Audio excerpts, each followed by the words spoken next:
नमस्कार साथीहरू। आज म तपाईहरुको लागि एउटा सानो यो एकाडेमिक हेल्प स्वरूप एलएलबी को प्रवेश परीक्षाको लागि पाठ्यक्रम र पुराना क्वेशनहरु लिएर आएको छु। एलएलबी को यो कोरोना संक्रमण पश्चात स्थगित भएको यो एलएलबी को प्रवेश परीक्षाको लागि अहिले त्रिभुवन विश्वविद्यालयले नयाँ पाठ्यक्रम लिएर आएको छ, जसमा हजुरहरु यो स्क्रिनमा पनि हेर्न सक्नुहुन्छ। नेपालको संविधान एउटा खण्ड क मा हुनेछ। नेपालको संविधानको खण्ड क, जसमा प्रति प्रश्न 10 अंक भारका 6 वटा क्वेशनहरु तपाईलाई सोधिनेछ। त्यो 6 वटा क्वेशनहरु मध्ये तपाई एनी 5 तपाईले यो मध्ये कुनै 5 वटा प्रश्नको उत्तर दिनुपर्नेछ। संविधानमा क्वेशनहरु इंग्लिश मिडियममा आउनेछ, नेपाली मिडियममा आउँदैन। तपाईहरु लेख्नको लागि चाहिँ आन्सर लेख्नको लागि चाहिँ नेपाली या अंग्रेजी त्यो कोड खुलाएर नेपालीमा लेख्ने भए नेपालीमा, अंग्रेजीमा लेख्ने भए अंग्रेजीमा र नेपाली र अंग्रेजी दुईटै मिक्समा लेख्ने भए दुईटै मिडियमलाई लेख्नुपर्ने हुन्छ।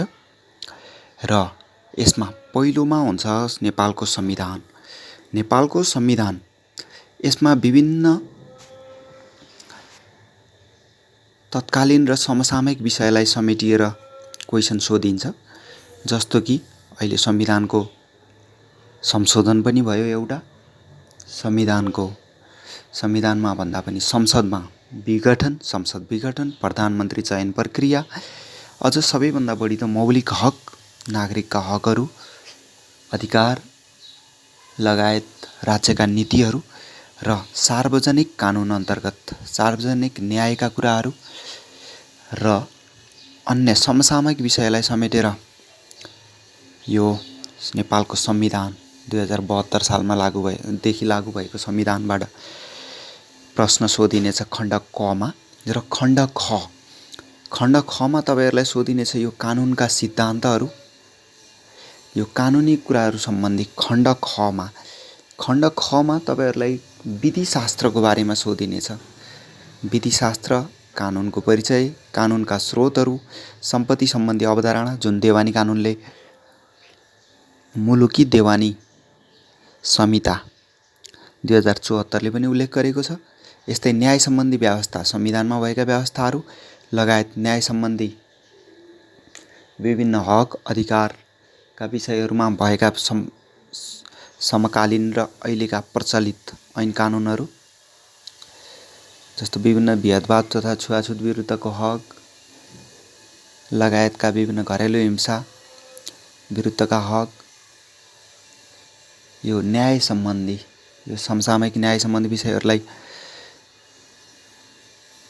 प्रवेश गरेर तपाईहरुलाई प्रश्न सोधिनेछ। र अन्य हक र अधिकार, हक भनेको के हो र अधिकार भनेको के हो, यो हक र अधिकारको परिचय, यिनीहरूको भिन्नता लगायतका विषयहरूलाई समेटिन्छ। र अन्य भोग र स्वामित्व, यो भोग भनेको पोजिसन हैन, भोग भनेको ओनरशिप एन्ड स्वामित्व पोजिसन, यिनीहरूलाई लिएर प्रश्नहरू सोधिन्छ। यिनीहरूको भिन्नता, यिनीहरूले प्रभाव पार्ने कुराहरू हुन्छन्। यो समकालीन भन्दा पनि प्रचलित कानूनका विषयहरूलाई लिएर सोधिनेछ। यस्तै प्रश्नको प्रकृति हेर्नुहुन्छ भने कुनै 5 वटा प्रश्न 6 वटा प्रश्नहरू सोधिनेछ खण्ड क मा, जुन संविधानबाट सोधिनेछ र त्यो मध्ये कुनै 5 वटा प्रश्नको उत्तर दिनुपर्नेछ, जसले 10 मार्क्स अकर गरेको हुन्छ। यो सबै प्रश्नहरू चाहिँ अनिवार्य हुँदैन। यस्तै तपाईहरुलाई अर्को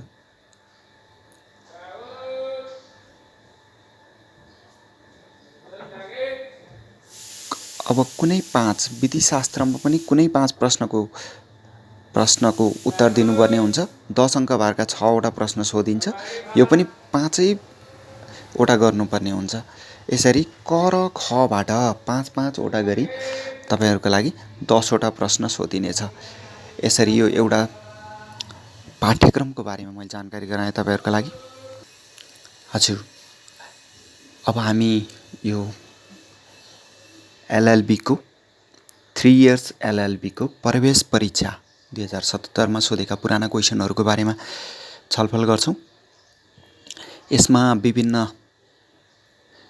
23वटा क्वेसन सोधिएको छ। त्यतिखेरको सिलेबसमा अलिकति फरक थियो र अहिलेको सिलेबसमा चाहिँ 10वटा क्वेसनहरू सल्भ गर्नुपर्ने हुन्छ, त जुन तपाईँलाई 12वटा क्वेसन दिइएको हुन्छ। यसरी पुराना क्वेसनहरू 5 मार्क्स अकर गर्ने गरी तपाईँलाई क्वेसन सोधिएको छ। डिफाइन जुरिस्प्रुडेन्स, यो विधिशास्त्रको बारेमा डिफाइन गर्न सोध्यो। सेकेन्ड नम्बरमा छ law is the command of sovereign, justify, यो जस्टिफाई गर्नुपर्ने कुरा भयो। सटिक र तात्विक एउटा एन्सर दिने प्रक्रियालाई लिएर यो गर्नुपर्ने हुन्छ। What is the concept of justice, discuss, यो कन्सेप्ट अफ जस्टिसको बारेमा अवधारणा, जुन न्यायको अवधारणा कहाँबाट आयो, म्याग्ना कार्टादेखि लिएर अहिले हालको परिवेशलाई लिनुपर्ने हुन्छ। इग्नोरेन्स अफ ल इज नो एक्सक्युज, यो इग्नोरेन्स अफ यो हुन्छ कानुनको अनभिज्ञता या अक्षमता क्षम्य हुँदैन। यो सम्बन्धी कुराहरू भए। यस्तै what are the various source of law, यो कानुनका स्रोतहरू के हुन्, जुन प्राथमिक र द्वितीय स्रोतहरूको रूपमा पनि हामी लिन सक्छौँ। यस सम्बन्धी कुराहरू खुलाउनु पर्ने हुन्छ यो एन्सरमा। वाट इज प्रेसिडेन्ट, नजिर, हामी नेपालीमा सबैभन्दा राम्रो पक्ष चाहिँ हामीलाई इङ्ग्लिसलाई नेपालीमा ल्याउनु पर्ने। हामी म्याक्सिमम यो ब्याकग्राउन्डको मान्छेहरू नेपाली मिडियमबाट पढ्ने हुनाले ब्याचलर लेभलमा इङ्ग्लिसबाट प्रश्न सोधिने र नेपाली या अङ्ग्रेजी दुईटै माध्यमबाट आन्सर दिनुपर्ने हुन्छ। जुनसुकै दिनुपर्ने पाउनुहुनेछ हजुरहरूले। यसमा what is precedent, mentioned its role of as a source of law, यसमा तपाईँहरूले प्रेसिडेन्ट नजिरको बारेमा र सोर्स अफ ल यसको मेन्सन, इट्स रोल यसको भूमिका, जुन कानुन निर्माण प्रक्रिया या कानुनका स्रोतहरूमा यसको भूमिका के रहन्छ भनेर खुलाउनु पर्ने हुन्छ। जस्तै राइट एन्ड ड्युटिज अफ कोरिलेटिभ, यो क्वेसन पनि जस्टिफाई गर्नुपर्ने हुन्छ। राइट एन्ड ड्युटिज अफ कोरिलेटिभ, कोरिलेटिभ भनेको साझेदार भयो। त्यस्तै करार सम्झौता गर्ने सम्बन्धित रह्यो यो। Briefly discuss about the concept of property, सम्पत्ति सम्बन्धी, भोग र अधिकार सम्बन्धी कुराहरू यो रह्यो। र what is person, discuss the legal status of dead person, what is person, एउटा प्राकृतिक व्यक्ति र कानुनी व्यक्ति, यो दुईवटा कुराहरूलाई लिएर पनि प्रश्नहरू सोध्ने गरेको छ। र क्वेसन नम्बर 10मा छ discuss about the concept of feminism, यो मातृसत्तात्मक र पितृसत्तात्मक कुराहरूलाई लिएर कन्सेप्ट अफ फेमिनिजम लिएको छ। र 11मा law is the instrument of social engineering, सोसाइटीलाई जुन सामाजिक एउटा रूपान्तरण, एउटा निर्माण र यसलाई सञ्चालनको बाटोको लागि ल एउटा ठुलो उपकरणको रूपमा रहेको छ भनेर डिस्कस र क्लियरिफाई गर्नुपर्ने हुन्छ। यसमा 12 नम्बरमा आएको छ वाइ ल is consider essential in every society. अब लको एउटा उपयोगिता उपादेयताको बारेमा अब सोसाइटीको लागि यसलाई चाहिँ कानुनको हामी आवश्यकता महत्त्वलाई पनि हामी यसमा समावेश गर्न सक्छौँ। 13 नम्बरमा छ jurisprudence is considered an eye of law, जुन विधिशास्त्र छ, यो विधिशास्त्र भन्नाले कानुनको समान तरिकाले, कानुनको समान रूपमा प्राचीनदेखि आइरहेको यो जुन एउटा कानुनी निर्माणदेखि कार्यान्वयनको प्रक्रिया छ त्यसलाई विधिशास्त्रको रूपमा लिन्छौँ हामी। Jurisprudence is considered as a eye of law. यो जुन आँखाको रूपमा लिइन्छ भनेको एउटा देखाउने दर्पण छायाको रूपमा लिइन्छ भनेर तोकिएको छ। यस्तै वाट इज एक्जिक्युटिभ पावर, कार्यकारी अधिकार भनेको के हो, यो नेपालमा कसरी लागू भएको छ। जसरी संविधानदेखि लिएर हामी अन्य ऐन कानुनहरूका कुराहरूलाई कार्य सञ्चालन नियमावली अनुसार पनि यसलाई व्याख्या गर्न सक्छौँ। यस्तै 15 नम्बर छ define constitution and discuss its importance. कन्स्टिट्युसनको परिभाषा, एउटा कन्स्टिट्युसनलिजम पनि दिन सकिन्छ, संविधानको परिभाषा र यसको महत्त्व, कसरी संविधानले आफ्नो महत्त्व र भूमिकालाई राज्य सञ्चालनको आधारको रूपमा परिभाषित गरेको छ, यो कुराहरूलाई पनि खुलाउनु पर्ने हुन्छ। त्यस्तै what are the various fundamental rights of एउटा क्वेसन छुटेको छ 16 नम्बरमा, what is the major source of constitution law. संवैधानिक कानुन, जुन संवैधानिक कानुनहरू हुन्छन्, संविधान, ऐन, यिनीहरूलाई संवैधानिक कानुन भनिन्छ। संविधानको मातहतमा रहेर बनेका कानुनहरू संवैधानिक कानुन हुन् र यिनीहरू मेजर सोर्सहरू के हुन्, यसका सोर्सहरूलाई खुलाउनु पर्ने हुन्छ। यस्तै various fundamental rights of Nepali citizens, नेपालका आधारभूत अधिकारहरू, नेपाली नागरिक है, व्यक्ति र व्यक्तित्व सम्बन्धी अधिकार र नागरिक सम्बन्धी अधिकार, यी फरक हुन्छन्। नेपालमा नागरिकका फन्डामेन्टल राइट्सहरू के हुन सक्छन् भनेर हामी मौलिक हकहरूलाई लगायतका अन्य आधारभूत हकहरूलाई पनि हामी यसमा समावेश गर्न सक्छौँ। त्यस्तै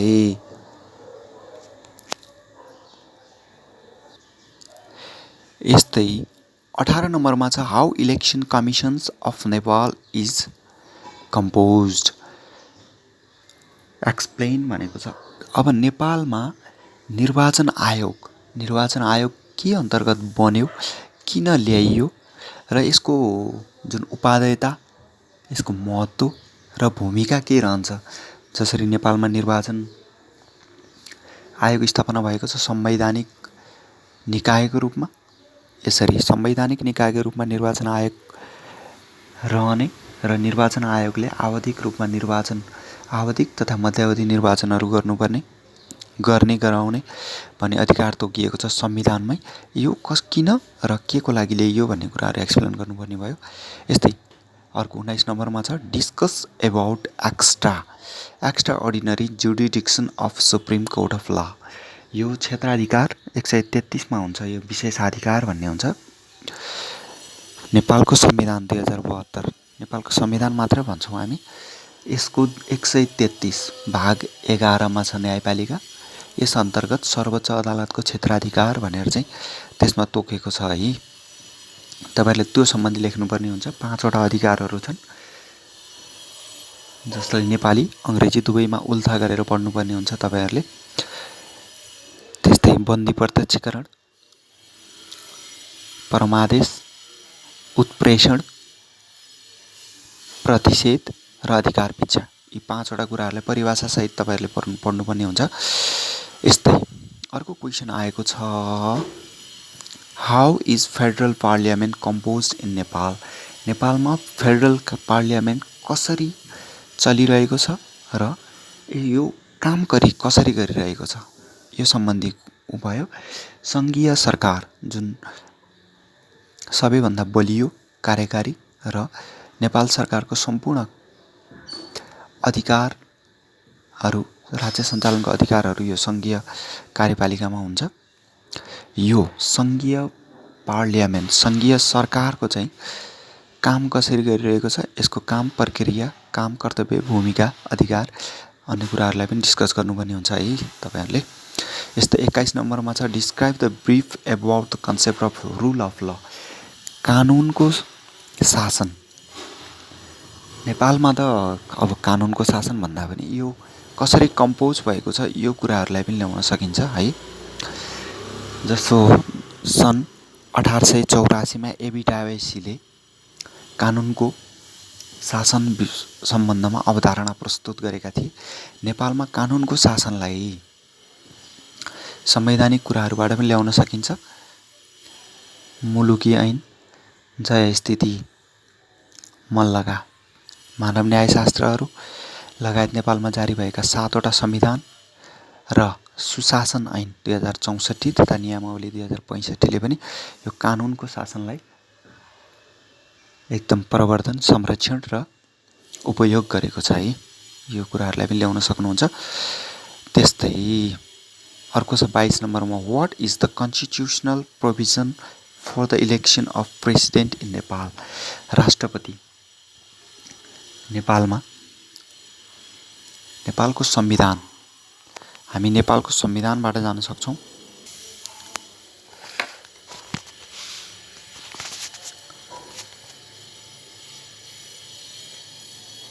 हजुर, अब यस्तै अब अन्तिम क्वेसन छ यो हाम्रो, describe in brief about the constitutional development in Nepal. नेपालमा संवैधानिक विकास क्रमको बारेमा छ, जुन हाम्रो 7वटा संविधानहरू जारी भएका छन्। नेपाल सरकार वैधानिक कानुन 2004, नेपालको अन्तरिम शासन विधान 2007, नेपाल अधिराज्यको संविधान 2015, नेपालको संविधान 2019 र नेपाल अधिराज्यको संविधान 2047, नेपालको अन्तरिम संविधान 2063 र नेपालको संविधान, जसलाई नेपालको संविधान मात्र भनिनेछ, 2072 साल आश्विन 3 गते जारी तथा लागू भएको हो। यिनीहरूको विकास क्रम र यिनीहरूमा को मस्यौदा समितिमा थियो हैन। हामी छोटकरीमा एउटाको लागि 3वटा पोइन्ट मात्र लेख्नुपर्ने हुन्छ हो। त्यसरी चाहिँ थोरै छोटकरीमा हामी ब्रिफ रूपमा लेख्नुपर्ने हुन्छ। यसरी मैले यो 2077 सालमा LLB इन्ट्रान्स परीक्षाको लागि ल फ्याकल्टीको ट्युबाट लिएको इन्ट्रान्स परीक्षाको लागि सोधिएका प्रश्नहरूको र थोरै सामान्य जानकारी प्रस्तुत गरेँ तपाईहरुका लागि। हजुर, यसरी हाम्रो यो सिलेबस कभर हुन्छ। संविधानबाट 10 मार्क्स अकर गर्ने 6वटा क्वेसन सोधिनेछ, 5वटा गर्नुपर्नेछ र खण्ड ख मा कानुनका स्रोत, सिद्धान्त लगायतका विषयहरू वस्तुबाट 6वटा क्वेसन सोधिनेछ, जसमा 5वटा क्वेसन गर्नुपर्नेछ। हाम्रो समय चाहिँ 3 घण्टाको हुन्छ। अब यसका लागि चाहिँ परीक्षा समय र तोकिनेछ। हजुर, हस् त, यो प्रश्नपत्रहरू त तपाईले स्क्रिनशट गर्न सक्नु। हजुर, यो म प्रश्नपत्रहरू स्क्रिनमा देखाइरहेको छु, यसलाई तपाईहरुले स्क्रिनशट गरेर प्रयोग गर्न नि सक्नुहुनेछ। सबैलाई LLB को इन्ट्रान्स प्रवेश परीक्षा एकदम कोटा सिस्टममा छ अहिले, योग्यता क्रम अनुसार तोकिन्छ। त्यसै कारणले गर्दा फेरि तपाईहरुलाई धेरै धेरै शुभकामना छ। क्वेसनहरू सकेसम्म नछोड्नु होला। सुरुमा परिभाषा, थोरै परिभाषाबाट एउटा परिचयबाट लेख्ने, अनि त्यो मेन क्वेसनमा जाने र अन्तिममा थोरै निष्कर्ष, 1-2 लाइनको निष्कर्ष लेखेर क्वेसन नम्बर यति को एन्सर भनेर तोकेर खण्ड क र खण्ड ख त्यो पनि छुट्याएर लेख्नु होला। हस् त, हजुरहरू सबैलाई शुभकामना छ। नमस्कार।